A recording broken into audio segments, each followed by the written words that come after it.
Matapos ang halos 10 taong pagtatago, dadakip na ng mga otoridad ang tinuturing na most wanted sa Pilipinas na si Rolando Fajardo. Pero bago pa man siya na-aresto, mahigpit ang seguridad sa mga paliparan bunsod ng naudlot na terror attack sa Amerika. Saksi si Emil Sumangin.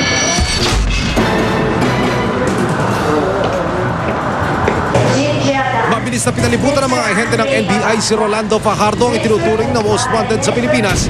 Pagdating sa Terminal 1 ng NAIA, itinuturo si Fajardo na pinuno ng Fajardo Kidnap for Ransom Group na naugnay sa ilang high-profile cases, gaya ng pagdukot sa negosyanteng Japanese national na si Nobuyuki Wakaoji noong 1986 at sa business executive na si Victor Castañeda noong 2001. Makaraan ng halos 10 taong pagtatago, sa Italia natiktikan ng Interpol si Fajardo.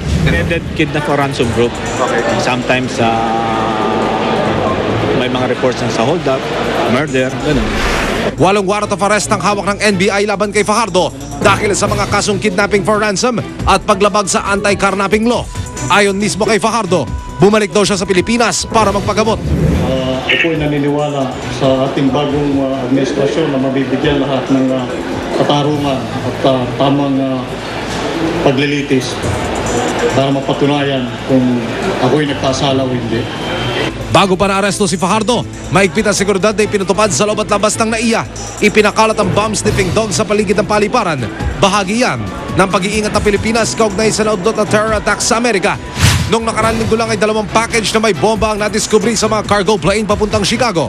Hinihinalang may kamay ang terrorist group na Al-Qaeda sa planong pambobomba. Kaya naman kumikilos na mga otoridad para higpitan ang pagbabantay sa mga matataong lugar at mahalagang pasilidad sa bansa. We need to watch the ports of entry as well as probably some dubious organizations that may be infiltrated. Medyo nakakagambalan. So far, all of our intelligence agencies tell us that yung if there are threats, naghigpit na tayo bago nung bombing ng bus. Lalo pa after nung bombing ng bus. Emil Sumangil ang inyong saksi. Samantala sa Cebu, isang lokal na artista ang nabaril at napatay umano ng isang barangay tanod matapos mapagkamalang hold-upper habang nagsushoot ng pelikula. Dead on arrival sa ospital ang biktimang si Kirk Abella.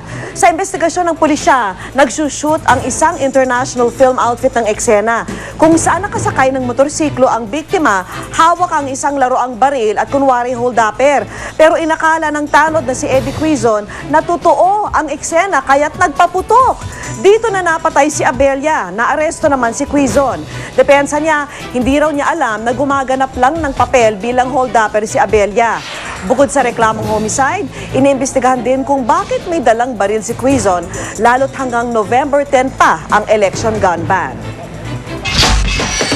Sa balita abroad, kinundina ng Vatican ang hostage-taking sa isang simbahan sa Baghdad, Iraq kung saan 52 ang napatay. Linggo nang atake ng armadong grupo ang Our Lady of Deliverance Church, isang Catholic chapel sa Baghdad.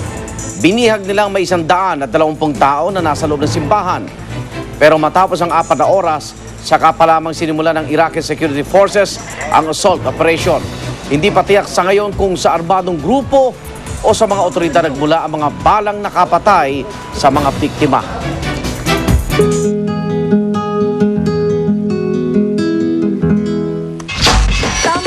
Basura ang naiwan sa ilang sementeryo sa pagtatapos ng All Saints Day. Pero kung may mga walang pakundangan sa pagtatapon ng basura, abay, meron din namang mga nagkusa sa paglilinis ng kani-kanilang mga kalat. Saksi si Rauna Crisostomo. Bumibisita ang pansinin ngayon sa Manila South Cemetery. Kaliwat kanan din kasi ang mga basurang matatanaw sa loob at labas ng sementeryo. Tila baliwala tuloy ang paalalang ito pagpasok pa lang sa sementeryo. Sa dami nga ng kalat, umapaw na ang mga basurahan. Ang ilan, sa tabi na mismo ng puntod, iniwan ang kanilang mga kalat. Pero ang pamilya Flores sinigurong malinis ang kanilang puntod.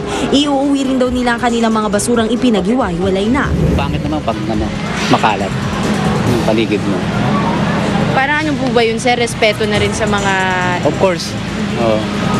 Respeto sa mga patay.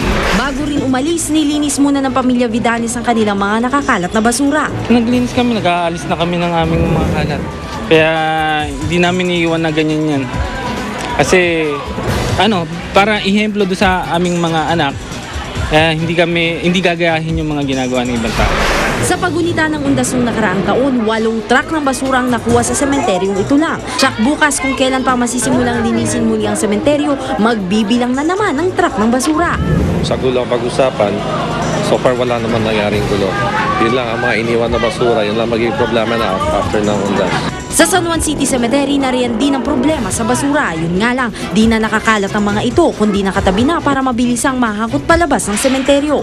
Kung kaya nga raw malinis ng mga tao ang puntod ng mga mahal nila sa buhay bago ang araw ng patay, dapat sana'y maiwan ding malinis ang mga sementeryo pagkatapos ng undas. Ako si Rauna Crisostomo ang inyong saksi. At sama-sama natin saksihan mga totoong labi ng tao nakadisplay sa exhibit sa Taguig. Bakit kaya hindi naaagnas? Balitang hatid ng isang liga ng katotohanan. Sa sama-sama nating pagiging saksi.